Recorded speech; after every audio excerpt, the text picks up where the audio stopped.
Finales de agosto de 1992. Recién acabados los Juegos Olímpicos de Barcelona y con la Expo de Sevilla todavía en su esplendor. El entonces jefe de la Casa del Rey, Sabino Fernández Campo, llama por teléfono al periodista Jaime Campmany. La revista Época, que él dirigía, acababa de sacar al mercado su número 392 con el título La Dama del Rumor. Atribuyen al rey una relación sentimental con Marta Gallá, con foto en portada de esta última y firmada por mí. Sabino le cuenta a Campmany que le llama desde el punto de vista personal, no como jefe de la Casa del Rey.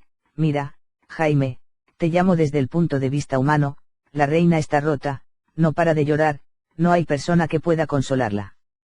Te pido, desde nuestra amistad, que dejes de publicar más cosas sobre el rey y Marta Gallá, es lo único que podemos hacer por la reina como mujer. Hoy, casi 25 años después, la historia se repite. Este pasado lunes, 23 de enero, la reina emérita, doña Sofía, presidía junto a don Juan Carlos y los reyes Felipe y Leticia el acto de entrega de los Premios Nacionales del Deporte 2017 que concede el Consejo Superior de Deportes y que se celebró en el Palacio de El Pardo. Ese mismo día Pilar Urbano contaba en El Español a través de sus cuadernos cerrados la historia de cómo un diamante de 2 millones sirvió de prenda entre Bárbara Rey y Juan Carlos. El fin de semana era este periodista quien contaba toda la historia de uno de los episodios más oscuros en la complicada trama de las supuestas aventuras amorosas del hoy rey emérito Juan Carlos de Borbón con Bárbara Rey. Tanto en los prolegómenos como después del acto de entrega de los Premios Nacionales del Deporte, se podía atisbar a una reina Sofía triste, abatida y apagada. Un pequeño círculo de personas próximas comentaba en privado que estaba desolada. Y así, incluso, lo comentó ella en audiencia privada, lo estoy pasando muy mal.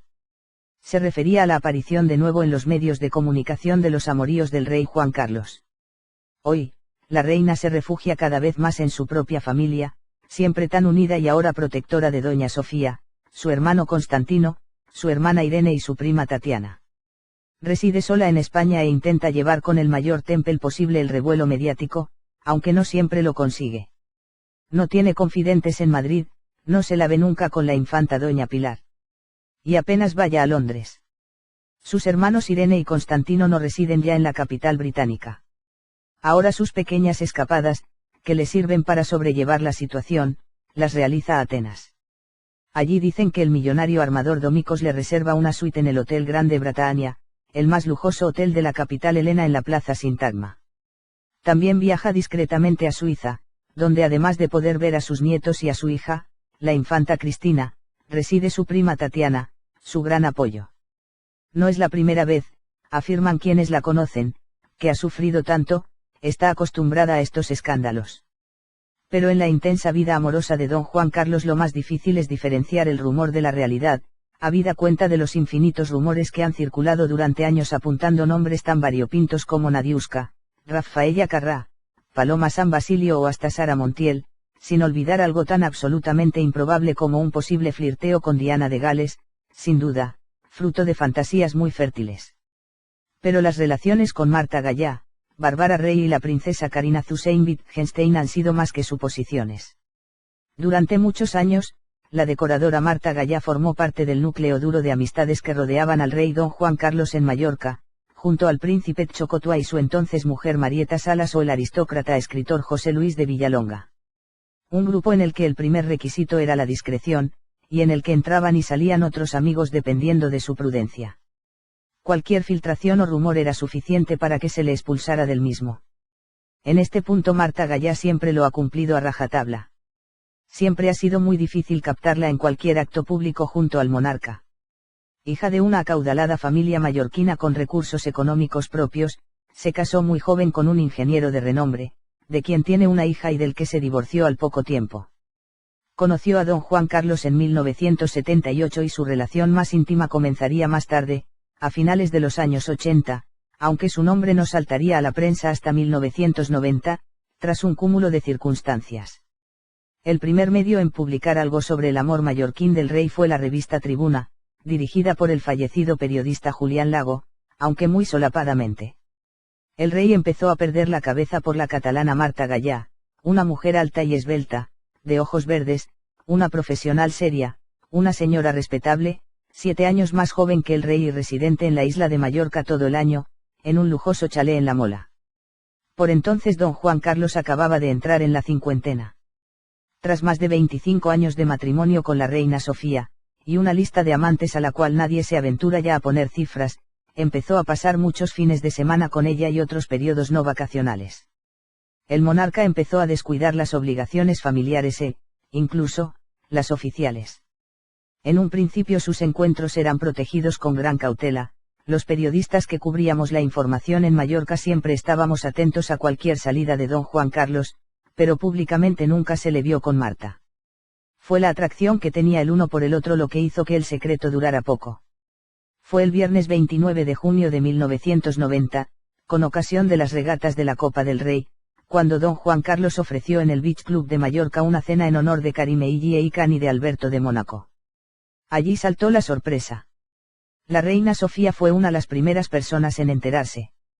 Asistían al convite unos 200 comensales, y cuando todos estaban ya sentados, llegaron el rey, la reina y sus invitados ilustres. Sin embargo, todavía había una mesa vacía. Ya casi en los postres, se presentaron José Luis de Villalonga, Marta Gallá y el príncipe Chocotua con su mujer, Marieta Salas. Y en lugar de enfadarse, el rey se levantó de la silla y fue a saludarles efusivamente, gesto que denigró a la reina. Los presentes comentaron que aquello era hacer más o menos pública la relación de don Juan Carlos con Marta Gallá. En círculos monárquicos se consideró que no había otra explicación a la falta de tacto que había mostrado con la reina. Desde entonces doña Sofía siempre sospechó. Pero la aventura con Marta Gallá se convirtió en un problema meses más tarde.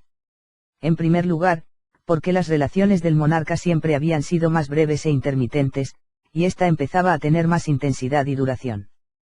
La relación parecía más seria de lo normal, y podía hacer temblar hasta la estabilidad del matrimonio real. Marta, señora adscrita a la burguesía mallorquina, llevó aquello muy discretamente a pesar de ser un secreto a voces del que siempre se habló en los círculos monárquicos. Hasta se habló de una hija nacida de esos amores en Suiza el año en que el rey desapareció. La propia Marta Gallá siempre intentó evitar dañar lo más mínimo posible a doña Sofía.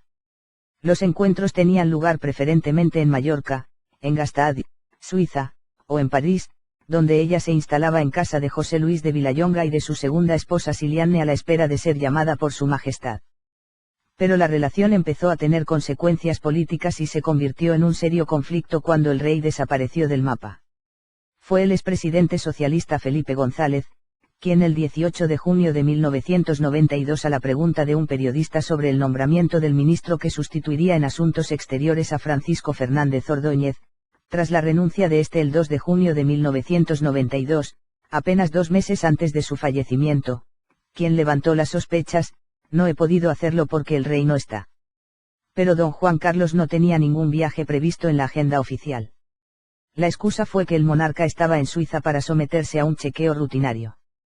Sin embargo, Fernández Campo desmintió la noticia al día siguiente en la radio, y dijo literalmente sobre el viaje, bueno, lo que yo creo y lo que se me ha dicho es que está descansando, un pequeño descanso de montaña que le viene muy bien.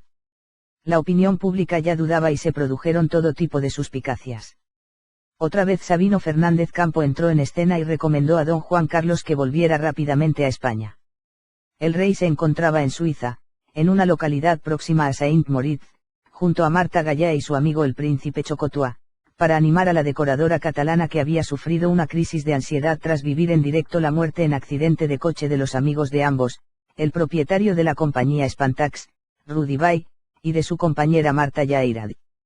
Don Juan Carlos regresó el sábado, 20 de junio por la mañana, despachó con Felipe González antes del mediodía y comió en privado con el presidente de Sudáfrica, Frederick de Klerk, que estaba en Madrid de visita oficial. Por la noche ya estaba de nuevo en Suiza. Dejó plantada, sola, a doña Sofía, entre lloros, en la celebración familiar del último aniversario de don Juan, que cumplía 69, y que se celebró en el Club Financiero de la calle Génova de Madrid, junto a la Plaza de Colón. La reina, al día siguiente, presidió, sustituyendo al monarca, la apertura de la cumbre iberoamericana. La desaparición del rey desde el 15 al 23 de junio, víspera de su santo, levantó por primera vez en España todo tipo de especulaciones sobre una supuesta relación extramatrimonial. Y la polémica ya no se detuvo. Días después, el diario El Mundo, dirigido entonces por Pedro J. Ramírez, publicaba que, como consecuencia de la escapada, se había incurrido en un presunto delito de falsificación de documento público. Según se reflejó en el BOE, el rey había firmado una ley en Madrid, la sanción real de la ley de creación de la Universidad de La Rioja, el día que estuvo en Suiza, el 18 de junio. O el lugar es falso, o la fecha es falsa o la firma es falsa, señalaba El Mundo. Y además advertía de que, aunque el rey no está sujeto a responsabilidad según la Constitución, el presunto delito se correspondía, atendiendo al Código Penal, con una pena de entre 6 y 12 años de prisión mayor. El escándalo continuó, y cuando parecía que ya todo se había calmado, a primeros de agosto el semanario parisino Point Debout abrió una nueva brecha entrando en las intimidades de la familia real española, entre ellas las supuestas relaciones de don Juan Carlos. Point Debout había telefoneado a la clínica en la que el rey había estado supuestamente descansando en Suiza y les colgaron el teléfono apresuradamente.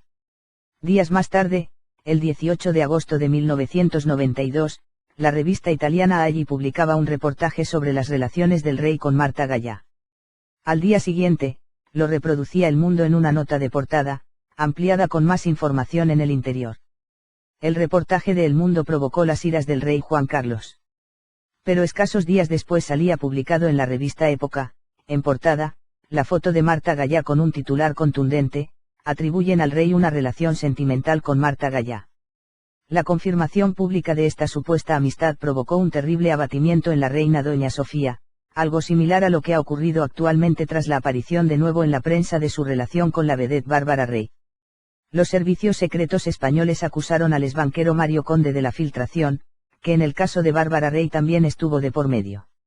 Sin embargo, el expresidente de Banesto culpó a Sabino Fernández Campo del desaguisado, cosa que después sirvió a Conde para recomendar al rey que lo cesara del cargo, algo que ocurriría un año después, y situar en el puesto a su fiel acólito Fernando Almansa.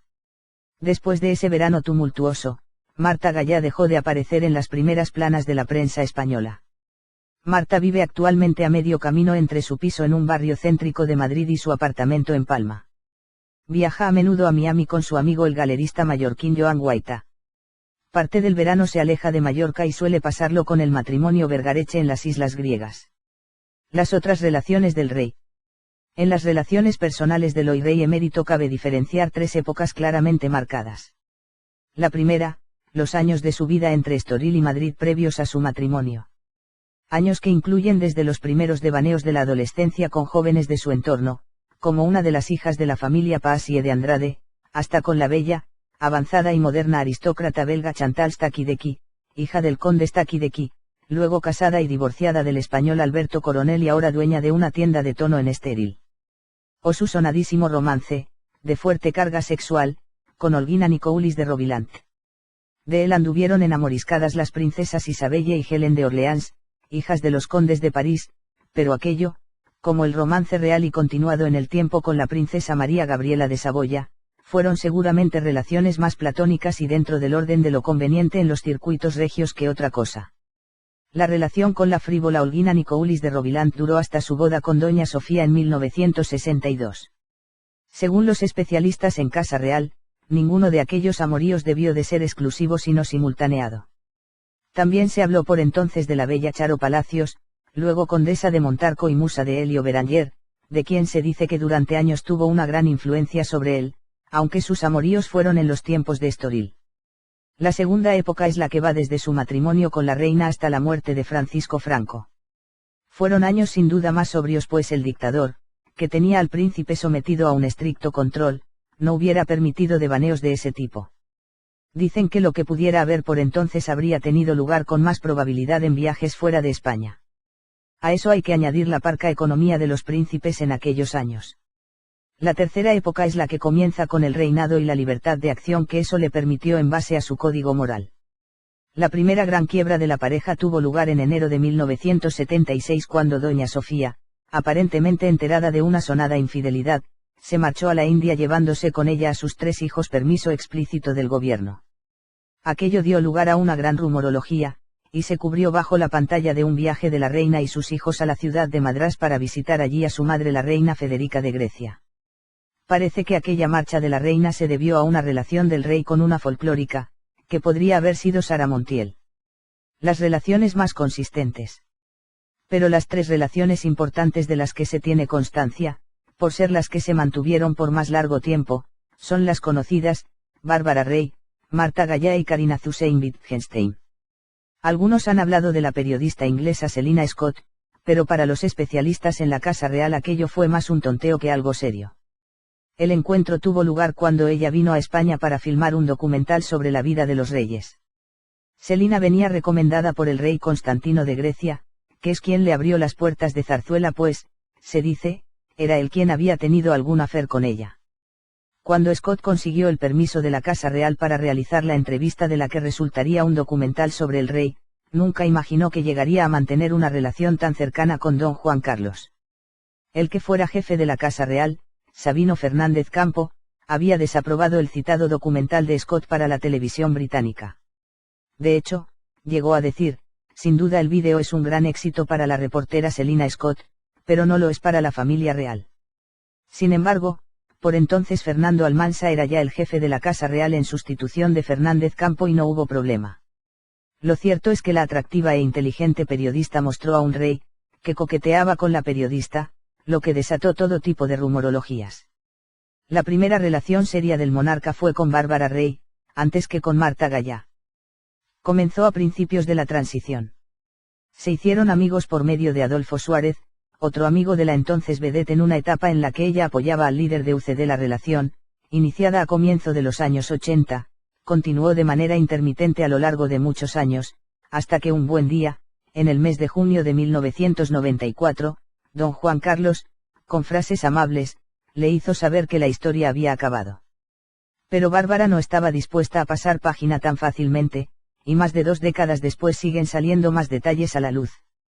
Mientras que la relación del monarca con Bárbara Rey fue intermitente, la unión con Martha Gallá fue una relación casi matrimonial que se alargó en el tiempo hasta la aparición de la ínclita Carina Zusein-Wittgenstein, la amiga entrañable.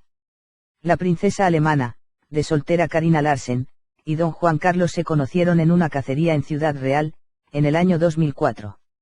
Ella, aunque aún no se había divorciado de su segundo marido, hacía ya vida separada. Desde entonces mantendría una larga relación con el rey emérito no exenta de altibajos. Don Juan Carlos la introdujo en los círculos de la buena sociedad madrileña presentándola en cenas, acudiendo a monterías e incluso formando parte de la comitiva real en viajes de Estado. Tras estudiar relaciones internacionales en Ginebra, marchó a París con 21 años para trabajar. 3 años después contrajo matrimonio con Philip Sadkins, padre de su primera hija y hombre de confianza del rey en la actualidad. De hecho, estaba en la cacería de Botsuana junto al monarca y Carina. En el año 2000, Carina se convirtió en princesa consorte al contraer matrimonio con Johann Casimir Zusein-Wittgenstein. El acuerdo de divorcio permitió a la aristócrata utilizar el título de princesa y el apellido de la familia de su ex de manera vitalicia, algo que ha utilizado para sus negocios. El campo de acción de Zusein-Wittgenstein siempre ha estado principalmente en el Golfo Pérsico y los países de la extinta Unión Soviética. Hay que recordar que la princesa era una de las organizadoras de cacerías para estos magnates a través de la influyente armería británica, Boss, de la que era directora general. Todo se torció con la funesta cacería de elefantes en Botsuana. La madrugada del 14 de abril de 2012 en la que un avión devolvió al rey a España para ingresar directamente en el Hospital San José de Madrid. En estos últimos años, Carina ha seguido con su papel estelar, eso sí, más discreto, pero influyente. Sigue con su base de operaciones en Mónaco, donde es persona cercana al príncipe Alberto e incluso enseñó buenas formas a su mujer, Charlene de Mónaco. Durante mucho tiempo la vida privada del monarca español solo se publicó en revistas internacionales. Por ejemplo, el periódico inglés The Daily Telegraph no dudó en airear el gusto del rey por las mujeres. Hoy, la prensa española ya acapara en sus portadas los supuestos escándalos sentimentales. Con el paso de los años parece que la relación con Martha Gallá ha sido una simple anécdota al lado de todo lo que ha venido. El rey Juan Carlos I ha estado considerado durante años en Europa como un bon vivant. Y, luego casada y divorciada del español Alberto Coronel y ahora dueña de una tienda de tono en Estéril. o su sonadísimo romance, de fuerte carga sexual, con Olguina Nicoulis de Robilant. De él anduvieron enamoriscadas las princesas Isabelle y Helen de Orleans, hijas de los condes de París, pero aquello, como el romance real y continuado en el tiempo con la princesa María Gabriela de Saboya, fueron seguramente relaciones más platónicas y dentro del orden de lo conveniente en los circuitos regios que otra cosa. La relación con la frívola Olguina Nicoulis de Robilant duró hasta su boda con doña Sofía en 1962. Según los especialistas en Casa Real, ninguno de aquellos amoríos debió de ser exclusivo sino simultaneado. También se habló por entonces de la bella Charo Palacios, luego condesa de Montarco y musa de Helio Beranger, de quien se dice que durante años tuvo una gran influencia sobre él, aunque sus amoríos fueron en los tiempos de Estoril. La segunda época es la que va desde su matrimonio con la reina hasta la muerte de Francisco Franco. Fueron años sin duda más sobrios pues el dictador, que tenía al príncipe sometido a un estricto control, no hubiera permitido devaneos de ese tipo. Dicen que lo que pudiera haber por entonces habría tenido lugar con más probabilidad en viajes fuera de España. A eso hay que añadir la parca economía de los príncipes en aquellos años. La tercera época es la que comienza con el reinado y la libertad de acción que eso le permitió en base a su código moral. La primera gran quiebra de la pareja tuvo lugar en enero de 1976 cuando doña Sofía, aparentemente enterada de una sonada infidelidad, se marchó a la India llevándose con ella a sus 3 hijos permiso explícito del gobierno. Aquello dio lugar a una gran rumorología, y se cubrió bajo la pantalla de un viaje de la reina y sus hijos a la ciudad de Madrás para visitar allí a su madre la reina Federica de Grecia. Parece que aquella marcha de la reina se debió a una relación del rey con una folclórica, que podría haber sido Sara Montiel. Las relaciones más consistentes. Pero las 3 relaciones importantes de las que se tiene constancia, por ser las que se mantuvieron por más largo tiempo, son las conocidas, Bárbara Rey, Marta Gallá y Carina Hussein Wittgenstein. Algunos han hablado de la periodista inglesa Selina Scott, pero para los especialistas en la Casa Real aquello fue más un tonteo que algo serio. El encuentro tuvo lugar cuando ella vino a España para filmar un documental sobre la vida de los reyes. Selina venía recomendada por el rey Constantino de Grecia, que es quien le abrió las puertas de Zarzuela pues, se dice, era él quien había tenido algún afer con ella. Cuando Scott consiguió el permiso de la Casa Real para realizar la entrevista de la que resultaría un documental sobre el rey, nunca imaginó que llegaría a mantener una relación tan cercana con don Juan Carlos. El que fuera jefe de la Casa Real, Sabino Fernández Campo, había desaprobado el citado documental de Scott para la televisión británica.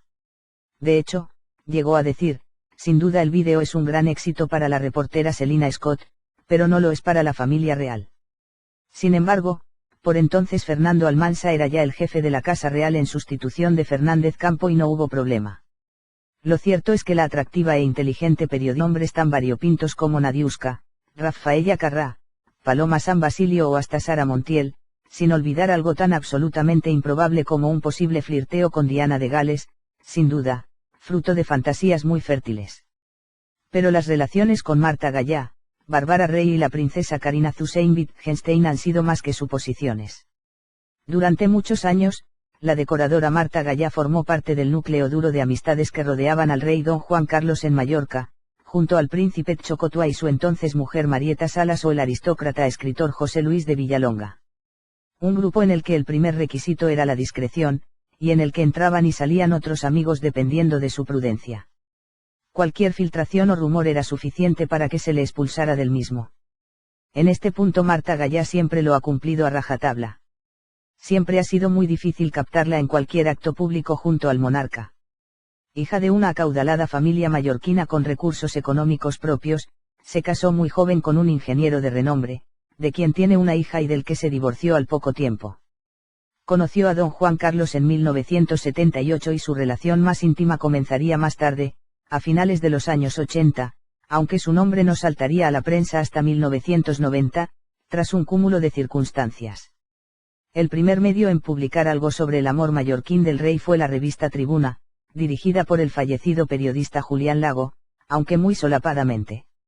El rey empezó a perder la cabeza por la catalana Marta Gallá, una mujer alta y esbelta, de ojos verdes, una profesional seria, una señora respetable, 7 años más joven que el rey y residente en la isla de Mallorca todo el año, en un lujoso chalet en La Mola. Por entonces don Juan Carlos acababa de entrar en la cincuentena. Tras más de 25 años de matrimonio con la reina Sofía, y una lista de amantes a la cual nadie se aventura ya a poner cifras, empezó a pasar muchos fines de semana con ella y otros periodos no vacacionales. El monarca empezó a descuidar las obligaciones familiares incluso, las oficiales. En un principio sus encuentros eran protegidos con gran cautela, los periodistas que cubríamos la información en Mallorca siempre estábamos atentos a cualquier salida de don Juan Carlos, pero públicamente nunca se le vio con Marta. Fue la atracción que tenía el uno por el otro lo que hizo que el secreto durara poco. Fue el viernes 29 de junio de 1990, con ocasión de las regatas de la Copa del Rey, cuando don Juan Carlos ofreció en el Beach Club de Mallorca una cena en honor de Karime y Cani de Alberto de Mónaco. Allí saltó la sorpresa. La reina Sofía fue una de las primeras personas en enterarse. Asistían al convite unos 200 comensales, y cuando todos estaban ya sentados, llegaron el rey, la reina y sus invitados ilustres. Sin embargo, todavía había una mesa vacía. Ya casi en los postres, se presentaron José Luis de Villalonga, Marta Gallá y el príncipe Chocotua con su mujer, Marieta Salas. Y en lugar de enfadarse, el rey se levantó de la silla y fue a saludarles efusivamente, gesto que denigró a la reina. Los presentes finales de agosto de 1992. Recién acabados los Juegos Olímpicos de Barcelona y con la Expo de Sevilla todavía en su esplendor. El entonces jefe de la Casa del Rey, Sabino Fernández Campo, llama por teléfono al periodista Jaime Campmany. La revista Época, que él dirigía, acababa de sacar al mercado su número 392 con el título La Dama del Rumor. Atribuyen al rey una relación sentimental con Marta Gallá, con foto en portada de esta última y firmada por mí. Sabino le cuenta a Campmany que le llama desde el punto de vista personal, no como jefe de la Casa del Rey. Mira, Jaime, te llamo desde el punto de vista humano, la reina está rota, no para de llorar, no hay persona que pueda consolarla. Te pido, desde nuestra amistad, que dejes de publicar más cosas sobre el rey y Marta Gallá, es lo único que podemos hacer por la reina como mujer. Hoy, casi 25 años después, la historia se repite. Este pasado lunes, 23 de enero, la reina emérita, doña Sofía, presidía junto a don Juan Carlos y los reyes Felipe y Leticia el acto de entrega de los Premios Nacionales del Deporte 2017 que concede el Consejo Superior de Deportes y que se celebró en el Palacio de El Pardo. Ese mismo día Pilar Urbano contaba en El Español a través de sus cuadernos cerrados la historia de cómo un diamante de 2 millones sirvió de prenda entre Bárbara Rey y Juan Carlos. El fin de semana era este periodista quien contaba toda la historia de uno de los episodios más oscuros en la complicada trama de las supuestas aventuras amorosas del hoy rey emérito Juan Carlos de Borbón con Bárbara Rey. Tanto en los prolegómenos como después del acto de entrega de los Premios Nacionales del Deporte, se podía atisbar a una reina Sofía triste, abatida y apagada. Un pequeño círculo de personas próximas comentaba en privado que estaba desolada. Y así, incluso, lo comentó ella en audiencia privada, lo estoy pasando muy mal. Se refería a la aparición de nuevo en los medios de comunicación de los amoríos del rey Juan Carlos. Hoy, la reina se refugia cada vez más en su propia familia, siempre tan unida y ahora protectora de doña Sofía, su hermano Constantino, su hermana Irene y su prima Tatiana. Reside sola en España e intenta llevar con el mayor temple posible el revuelo mediático, aunque no siempre lo consigue. No tiene confidentes en Madrid, no se la ve nunca con la infanta doña Pilar. Y apenas vaya a Londres. Sus hermanos Irene y Constantino no residen ya en la capital británica. Ahora sus pequeñas escapadas, que le sirven para sobrellevar la situación, las realiza a Atenas. Allí dicen que el millonario armador Domicos le reserva una suite en el Hotel Grande Bretaña, el más lujoso hotel de la capital helena en la Plaza Sintagma. También viaja discretamente a Suiza, donde además de poder ver a sus nietos y a su hija, la infanta Cristina, reside su prima Tatiana, su gran apoyo. No es la primera vez, afirman quienes la conocen, que ha sufrido tanto, está acostumbrada a estos escándalos. Pero en la intensa vida amorosa de don Juan Carlos lo más difícil es diferenciar el rumor de la realidad, habida cuenta de los infinitos rumores que han circulado durante años apuntando nación del rey desde el 15 al 23 de junio, víspera de su santo, levantó por primera vez en España todo tipo de especulaciones sobre una supuesta relación extramatrimonial. Y la polémica ya no se detuvo. Días después, el diario El Mundo, dirigido entonces por Pedro J. Ramírez, publicaba que, como consecuencia de la escapada, se había incurrido en un presunto delito de falsificación de documento público. Según se reflejó en el BOE, el rey había firmado una ley en Madrid, la sanción real de la ley de creación de la Universidad de La Rioja, el día que estuvo en Suiza, el 18 de junio. O el lugar es falso, o la fecha es falsa o la firma es falsa, señalaba El Mundo. Y además advertía de que, aunque el rey no está sujeto a responsabilidad según la Constitución, el presunto delito se correspondía, atendiendo al Código Penal, con una pena de entre 6 y 12 años de prisión mayor. El escándalo continuó, y cuando parecía que ya todo se había calmado, a primeros de agosto el semanario parisino Point Debout abrió una nueva brecha entrando en las intimidades de la familia real española, entre ellas las supuestas relaciones de don Juan Carlos. Point Debout había telefoneado a la clínica en la que el rey había estado supuestamente descansando en Suiza y les colgaron el teléfono apresuradamente. Días más tarde, el 18 de agosto de 1992, la revista italiana Agli publicaba un reportaje sobre las relaciones del rey con Marta Gallá. Al día siguiente, lo reproducía El Mundo en una nota de portada, ampliada con más información en el interior. El reportaje de El Mundo provocó las iras del rey Juan Carlos. Pero escasos días después salía publicado en la revista Época, en portada, la foto de Marta Gallá con un titular contundente: atribuyen al rey una relación sentimental con Marta Gallá. La confirmación pública de esta supuesta amistad provocó un terrible abatimiento en la reina doña Sofía, algo similar a lo que ha ocurrido actualmente tras la aparición de nuevo en la prensa de su relación con la vedette Bárbara Rey. Los servicios secretos españoles acusaron al exbanquero Mario Conde de la filtración, que en el caso de Bárbara Rey también estuvo de por medio. Sin embargo, el expresidente de Banesto culpó a Sabino Fernández Campo del desaguisado, cosa que después sirvió a Conde para recomendar al rey que lo cesara del cargo, algo que ocurriría un año después, y situar en el puesto a su fiel acólito Fernando Almansa. Después de ese verano tumultuoso, Marta Gallá dejó de aparecer en las primeras planas de la prensa española. Marta vive actualmente a medio camino entre su piso en un barrio céntrico de Madrid y su apartamento en Palma. Viaja a menudo a Miami con su amigo el galerista mallorquín Joan Guaita. Parte del verano se aleja de Mallorca y suele pasarlo con el matrimonio Vergareche en las islas griegas. Las otras relaciones del rey. En las relaciones personales del hoy rey emérito cabe diferenciar tres épocas claramente marcadas. La primera, los años de su vida entre Estoril y Madrid previos a su matrimonio. Años que incluyen desde los primeros devaneos de la adolescencia con jóvenes de su entorno, como una de las hijas de la familia Paassie de Andrade, hasta con la bella, avanzada y moderna aristócrata belga Chantal Staki-Decky, hija del conde Staki-Decky. Claro que aquello era hacer más o menos pública la relación de don Juan Carlos con Marta Gallá. En círculos monárquicos se consideró que no había otra explicación a la falta de tacto que había mostrado con la reina. Desde entonces doña Sofía siempre sospechó. Pero la aventura con Marta Gallá se convirtió en un problema meses más tarde. En primer lugar, porque las relaciones del monarca siempre habían sido más breves e intermitentes, y esta empezaba a tener más intensidad y duración. La relación parecía más seria de lo normal, y podía hacer temblar hasta la estabilidad del matrimonio real. Marta, señora adscrita a la burguesía mallorquina, llevó aquello muy discretamente a pesar de ser un secreto a voces del que siempre se habló en los círculos monárquicos. Hasta se habló de una hija nacida de esos amores en Suiza el año en que el rey desapareció. La propia Marta Gallá siempre intentó evitar dañar lo más mínimo posible a doña Sofía.